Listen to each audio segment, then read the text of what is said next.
નમસ્કાર. Border news કચ્છમાં આપનું સ્વાગત છે. સાપનું નામ કાને પડતા જ બધાના શરીરમાંથી લખલખું પસાર થઈ જાય છે. સામાન્ય લાંડર હોય કે કાળોતરો નાગ હોય, સર્પ માત્રથી લોકો ભયભીત થઈ ઉઠે છે.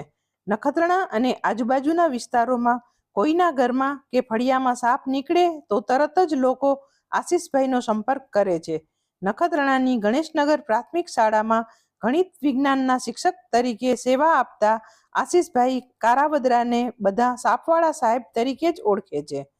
મૂળ પોરબંદરના વતની એવા આશીષભાઈએ ભલે શિક્ષકની નોકરી સ્વીકારી હોય, પણ તેમને નાનપણથી જ સરીસૃપની બચાવ કામગીરીમાં રસ. છેલ્લા 6 વર્ષથી નખત્રાણા વિસ્તારમાં સાપનું પર્યાવરણીય મહત્વ લોકો સમજતા થાય તે માટે આશીષભાઈ સક્રિય છે. ખેતી માટે નુકસાનકારક નાના નાના જીવજંતુઓનું સાપ ખોરાક તરીકે ભક્ષણ કરે છે, એટલે આવા સાપને મારવાને બદલે તેનાથી રક્ષણ મેળવવાના ઉપાયો બતાવી તેઓ ખેડૂતોમાં જાગૃતિનું કાર્ય કરી રહ્યા છે. આશીષભાઈ ઘરનું પેટ્રોલ ખર્ચીને મોટરસાયકલથી સાપના રેસ્ક્યુ માટે જાય છે. તેઓ નિસ્વાર્થ ભાવે સાપ પકડીને લોકોને ભયમુક્ત કરતા હોય. નખત્રાણા વિસ્તારમાં તેઓ લોકપ્રિય છે. એવું એકે ફળિયું નહીં હોય જ્યાં આશીષભાઈ રેસ્ક્યુ માટે ગયા ન હોય. નખત્રાણામાં જૂનાવાસના પાંચાણી ફળિયામાં રહેતા આશીષભાઈના પત્ની હિરલબેન પણ સાપનું રેસ્ક્યુ કરે છે અને અત્યાર સુધી અનેક ખતરનાક ઝેરી સાપો પકડ્યા છે. તેમની 8 માસની ઢીંગલી મનસા પણ અત્યારથી જ સર્પ સાથે રમતા થઈ ગઈ છે.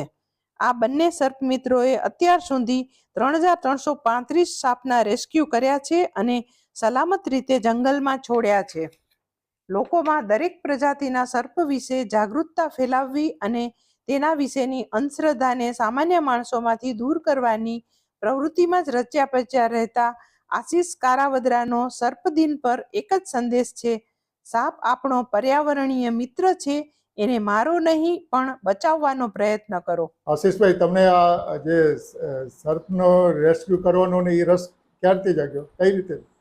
સાહેબ, મારું જે બેકગ્રાઉન્ડ, જે મારી સ્ટડી લાઈન છે ભણતરની ફિલ્ડ, એમાં પહેલેથી જ સાયન્સ ફિલ્ડ પ્રત્યે વધારે પડતો રસ હતો. તો એ સમયે 11-12 સાયન્સ રાખ્યું, નેશનલ જિયોગ્રાફી, ડિસ્કવરી આવી ચેનલો જોતા, તો એમાં અમુક રેસ્ક્યુઅર્સ આવતા કે જે સાપને બહુ ઇઝીલી હેન્ડલ કરી લેતા. તો એ સમયે મને એવું લાગ્યું કે હી કેન ડુ, તો સો વાય આઈ કાન્ટ ડુ, બરાબર, આઈ કેન ડુ. તો મને એવું લાગ્યું કે આપણે પણ કરી શકીએ. અને પછી ધીમે ધીમે એ ફિલ્ડમાં વિશે હું યુટ્યુબમાં સર્ચ કરતો ગયો, નેટમાં સર્ચ કરતો ગયો, અને ભાણવડ દેવભૂમિ દ્વારકામાં મારું એક ગ્રુપ બન્યું, એનિમલ્સ લવર ગ્રુપ કરી.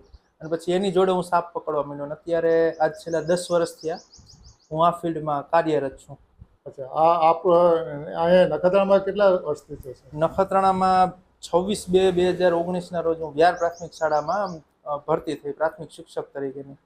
એ સમયથી જ આપણે, આજે મારું 6થું વર્ષ છે ને. હાલ હું ગણેશનગર પ્રાથમિક શાળામાં નખત્રાણામાં ફરજ બજાવું છું ગણિત વિજ્ઞાન શિક્ષક તરીકે. તો લગભગ છેલ્લા સમજી લ્યો કે 6-1 વર્ષથી હું કચ્છની અંદર નખત્રાણામાં આ કાર્યમાં પ્રવૃત્ત છું.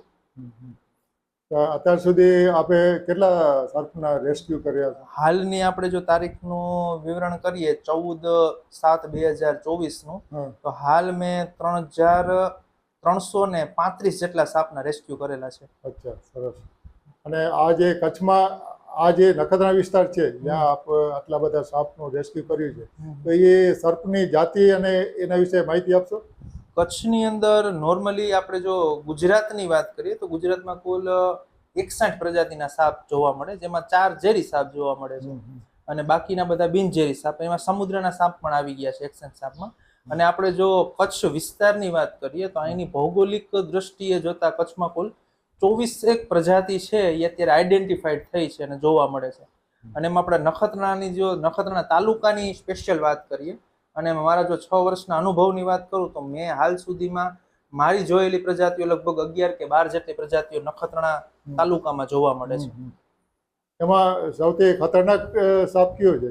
એમાં સૌથી ખતરનાક સાપ કહેવામાં આવે તો એ છે નાગ, જેને આપણે અંગ્રેજીમાં કોબ્રા સાપ કહીએ છીએ, કે જે ન્યુરોટોક્સિક નામનું ઝેર ધરાવે છે, જે કે માણસને કરડતા જ એના નર્વસ સિસ્ટમ એટલે ચેતાતંત્રને ટૂંકમાં એનો કાબુ ગુમાવી દે છે. એટલે અહીંયા જોવા મળતો સાપમાં આપણે વાત કરીએ તો ઝેરી સાપમાં કોબ્રા આપણે ખરાબ સાપ કહી શકીએ. અચ્છા સર, આપે જે 3000 ઉપર સાપનું રેસ્ક્યુ કર્યું, એ પૈકી મોટાભાગના સર્પ ઝેરી હતા બિનઝેરી? એમાં સાહેબ એવું છે કે ધાર્મિક દ્રષ્ટિએ જોઈએ અને સામાન્ય માણસની સમજને આપણે જોઈએ તો કોબરા નામનો સાપ છે જેને આપણે નાગ કહીએ છીએ એને થોડુંક ધાર્મિક રક્ષણ મળેલું છે. ઇવેન્ચ્યુઅલી આપણે કાઠિયાવાડમાંથી હું બિલોંગ કરું છું, ત્યાં પણ જોઈએ અને અહીંયા પણ જોઈએ નખત્રાણા કે કચ્છમાં, તો અહીંયા કાળા સાપને ધાર્મિક રક્ષણ મળેલું છે. શિવનો સાપ કયો કે ગોગા દાદા તરીકે કયો, તો કાળા સાપને બચાવવાનો પ્રયત્ન આ એના માણસો કરે છે. પણ એ જગ્યાએ આપણે જો કોઈ બિનઝેરી સાપની વાત કરીએ જે કચ્છી ભાષામાં લાંડર તરીકે ઓળખાવે છે, જે એનું લોકલ નામ છે, બટ ઇવેન્ચ્યુઅલી આપણે લાંડર તરીકે જે સાપને ઓળખાવે છે ને એની અંદર પણ 7-8 પ્રજાતિ આવી જાય. તો એ સાપને બચાવવાનો પ્રયત્ન કરતા નથી અથવા તો એની ઉપયોગિતા એમને ખબર નથી પર્યાવરણ માટે, અને થોડુંક ધાર્મિક રક્ષણ મળેલું છે. એટલે ખાલી માત્ર કોબરા સાપના રેસ્ક્યુ, મારા 3000 સાપના રેસ્ક્યુમાં સૌથી વધારે મેં જો કોઈ સાપના રેસ્ક્યુ કર્યા હોય તો એ છે કોબરા સાપ. તો આપણે પેલા ગેરમાન્યતાઓની કે અંધશ્રદ્ધાની, આપણે જેને મિથ્સ કહીએ, તો આપણે એવી અંધશ્રદ્ધાની વાત કરીએ તો કોબરા પ્રજાતિ વિશે સૌથી વધારે અંધશ્રદ્ધા છે કે ભાઈ એ શિવના ગળામાં છે, બરોબર છે, ઝેરી સાપ જ છે અને એ પોતાના સાપ તરીકેનું કુદરતે જ્યારે કામ સોંપેલું છે એ કરે છે. સાપની બીજી ગેરમાન્યતાઓ જોઈએ, આપણે અંધશ્રદ્ધાઓ જોઈએ કે નાગ છે એનો બદલો નાગણ લેવા આવે છે, તો એ પણ એક ખોટી માન્યતા છે. પછી મૂછો વાળા સાપ જોવા મળે છે. તો હકીકતમાં સાપ છે એ સરીસૃપ વર્ગનું પ્રાણી છે. સરીસૃપ સસ્તન કુળ એટલે કે આપણું કુળ, એમ માણસ, ગાય, કૂતરો, ઈ કુળને મુકતા એના પછીના કોઈ પણ કુળ જોવો, વિહંગ જોવો, પછી ત્યાંથી આવતા ઉભયજીવીઓ જોવો કે સરીસૃપો જોવો, સસ્તનને મુકતા કોઈ પણ સાપ, કોઈ પણ પ્રાણીના શરીરમાં વાળ જોવા નથી મળતા. તો હવે સાપ છે એ સરીસૃપ કુળનું વર્ગનું પ્રાણી છે, તો એમાં પણ વાળ જોવા નથી મળતા. પણ મદારીઓ છે એ પોતાના આર્થિક લાભ માટે થઈ અને ભેંસ, ગાય કે ઘોડાની પૂંછડીના વાળ છે એ સોય ગરમ કરી અને કોબરા પ્રજાતિના સાપના નાકમાં વિંધા કરીને પોરવી દે છે. અને એને ટૂંકમાં સમજી લો ને કે ધરારથી ટૂંકમાં નાગ, ટૂંકમાં મૂછુવાળો સાપ બનાવવામાં આવે છે. આવી ઘણી ગેરમાન્યતાઓને લઈને આપણો સમાજ અત્યારે દોરાઈ ગયો છે. સર, હવે છેલ્લે આ વિશ્વ સર્પ દિન આવી રહ્યો છે 16 તારીખના, તો એ નિમિત્તે આપનો સંદેશ? વિશ્વ સાપ દિવસ છે જે 16 જુલાઈ આવે છે, તો વિશ્વ સાપ દિવસ છે એનો હેતુ એટલો ને એટલો છે કે આપણા પર્યાવરણ છે એમાં સાપનું મહત્વ બહુ વધારે છે. સાપ છે એ ખેડૂતનો મિત્ર છે, જેમ અળસિયું ખેડૂતનો મિત્ર છે જે જમીનને ફળદ્રુપ બનાવે, સાપ પણ ખેડૂતનો મિત્ર છે.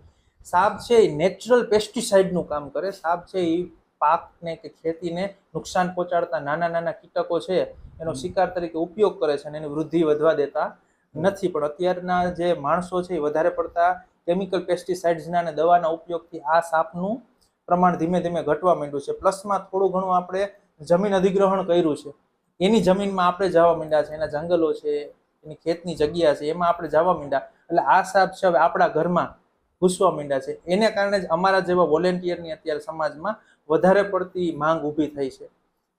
બરાબર, થેન્ક યુ.